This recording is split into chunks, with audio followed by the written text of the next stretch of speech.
Halimah. Yes, kan? Ya. Silakan Kak Halimah. Assalamualaikum warahmatullahi wabarakatuh. Sekejap, mana ya? Assalamualaikum. Teruskan bercakap. Okey. Mungkin saya punya line saya di rumah jadi line tidak berapa. Jadi saya sampaikan secara boleh laju kah ataupun nanti. Okey. Bismillahirrahmanirrahim. Kak Lim mahu share audio yang Kak Lim dengar kemarin tengah berjalan memandu kan balik dari kerja. Okey, dan Kak Lim selalu pasang audio Jim Rohn ni, dia bercakap tentang how to attract successful in your life. Dan Kak Lim memang tengah membuat benda ini dan alhamdulillah bila kita fikir sesuatu tu kan tiba-tiba dia zap terus masuk, terus dapat, Masya Allah. Jadi ini yang Kak Lim mau share kerana Kak Lim merasa mungkin perkara ini boleh membantu Kak Lim untuk lebih faham lagi dan insyaAllah orang yang mendengar ini lagi faham daripada Kak Lim lah. Okay, Jim Rohn sebut tentang journal.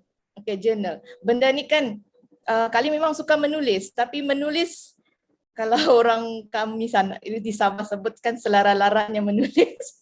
Okay, berseleraklah benda tu di mana-mana pun ditulis, ada di kertas, buku mana itu ini kan. Jadi mentor Kak Lim sebut Kak Lim ni tulis campur-campur satu buku. Iya, saya campur-campur satu buku.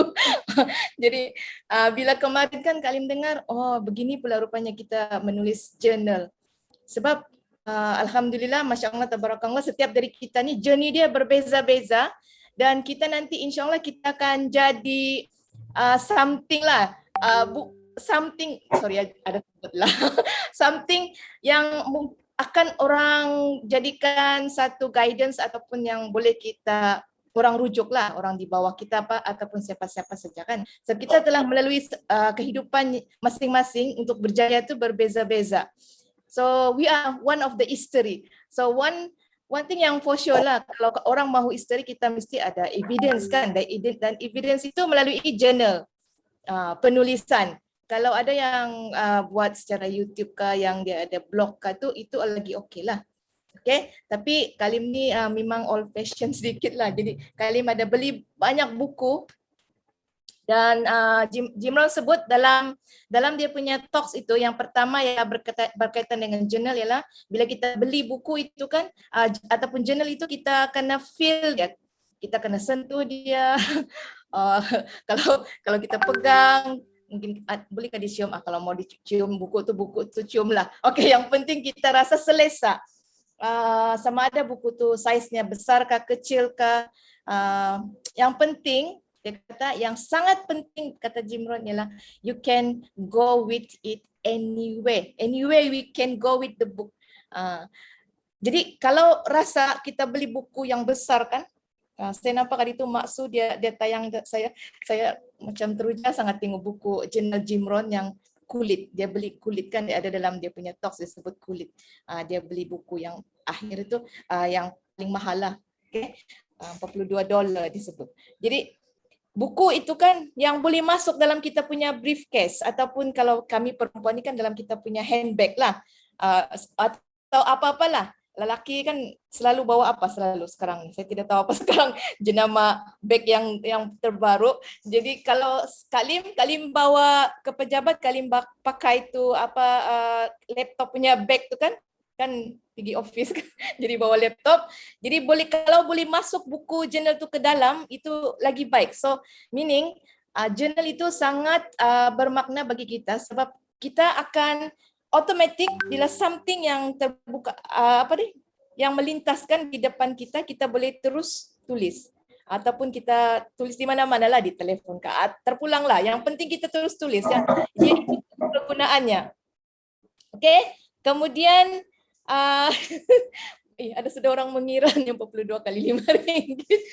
Ya memang mahal. Okey, kemudian yang kedua, dia kata kalau yang kedua membeli jurnal itu memang easy. It's so easy. The hardest part is to write in it. Kalau ada buku memang sangat bagus, okay? Tapi time kita mau menulis itu yang memerlukan kita punya disiplin, kita punya istiqomah lah setiap hari. Adakah setiap hari? Adakah mungkin boleh setiap hari kalau kita ada masa, ataupun seminggu 2-3 hari itu masih okey. Kalau sebulan lama sudahlah. Okey. Terpulang kepada kita ikut apa journal itu adalah diri kita, apa macam reflection apa yang kita dapat hari ini. Okay, so it's up to you. Kalau you mau tulis hari-hari kah, terlampau. Kalau hari-hari itu maknanya dia tidak ada live lah, dia menulis saja kan. Jadi kena ada seimbang lah, dia kata kena balance. Kau kena blend kau punya hidup dengan apa yang berlaku di luar dan kau tulis di dalam. Sebab journal ni bukan bermakna itu terpulang kita apa yang kita mau tulis. Mungkin kita mau tulis tentang bisnes kita, tentang apa berlaku hari ini, tentang resepi kah, tentang apa yang kita bincang hari ini pun itu ialah itu jurnal kita. So yang penting menulis di dalamnya. Kalau tidak ditulis bukan jurnal lah, dia akan jadi, dia kata dust with cobweb. Dia kan letak saja dan tidak ada apa-apa, itu tidak ada bermakna jurnal itu. Dia akan meaningful kalau dia ada isi di dalamnya. Dan apa yang akhir lah, sebelum yang akhir, okay. Mungkin boleh sambung-sambung lah kan. Dan bila kita tulis jurnal kan, kita tentang hidup kita akan tahu di mana kita punya ups and down. Bila kita baca balik, ini yang terakhir lah dia cakap, jurnal itu bila sudah hujung tahun kah, kita akan revise, kita buka balikan, oh pada bulan Ogos ini Kak Lim sudah share hari ini apa yang ini dan next apa yang telah berlaku. Jadi itu kita punya perjalanan tu, dan macam kita punya postmortem jugalah kepada diri kita sendiri. Dan kita kena ikhlaslah apa yang kita tulis tu, itulah yang kita dapat apa yang kita fikirkanlah pada hari itu. Ikhlas dengan diri kita, we must bercakap as what it is, okay? Bercakap benda itu seperti seadanya, itulah. Jangan exaggerate, jangan berlebih-lebih. Tapi kita dengan diri kita sendiri kan, bila kita ada journal itu, itulah diri kita. So mungkin sebab kami ni, ya Allah Tuhanku subhanallah, guru kan ada bukan macam mana, dia tidak semestinya journal itu ada grammar lah, ada apa-apalah. We talking about us kan, we talking about apa yang kita buat. So tidak perlu terlampau mau jaga grammar saya begini. Poin-poin pun tidak apa, yang penting jot down saja, dan yang penting kita faham. And then why not kan, bila kita ada something yang kita rasa berharga di dalam itu, kita boleh share. Macam hari ini alhamdulillah masya Allah, dan saya sekali merasa ini Kak Alim mau share. Kak Alim start sudah buat journal, tapi dia tidak konsisten. Kak Alim mula pada 15 hari bulan Mei hari itu, Kak Alim beli, dan kemudian hari ini baru bukan hari inilah, ada beberapa perkara yang Kak Lim tulis juga. Jadi alhamdulillah masya Allah tabarakallah, semoga apa yang Kak Lim share ini, siapa yang ongoing lah, macam Kak Lim kan ongoing, dan kami memang perlukan postmortem lah dari sendiri, what I do and what happen and what is the result. And then what next? Okay, macam itulah. Dan Kak Lim memang perlu guidance, perlukan mentor, dan alhamdulillah masya Allah tabarakallah, CTD ini is the best. Ini adalah platform yang terbaik, dan Kak Lim masih ingat lagi dulu Kak Lim tidak tidak faham macam mana CTD ini kan. Kak Lim share saja apa yang Kak Lim tahu.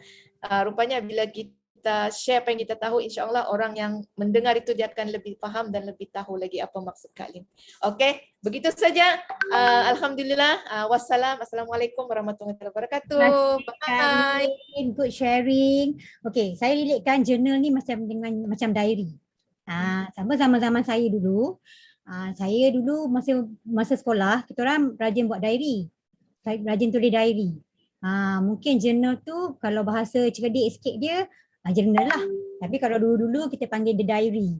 Diary tu seriously saya dulu memang ada diary. Dulu pun ada diary, boleh beli buku diary tu. Setiap hari boleh tulis apa berlaku. Tapi maklumlah budak-budak kan masa tu kan diary-nya mungkin pepek lah kan. Tapi bila dah besar kan, dah begini, jadi dia sebenarnya adalah jurnal kehidupan kita. Siapa simpan lagi diary dia masa sekolah-sekolah dulu? Saya simpan tau. Okay. Alright, Tanya, sebenarnya kita ada 3 orang dah queue ni hari ni. Tetapi saya kena limitkan. Saya serahkan mic saya kepada coach yang cantik manis, mentor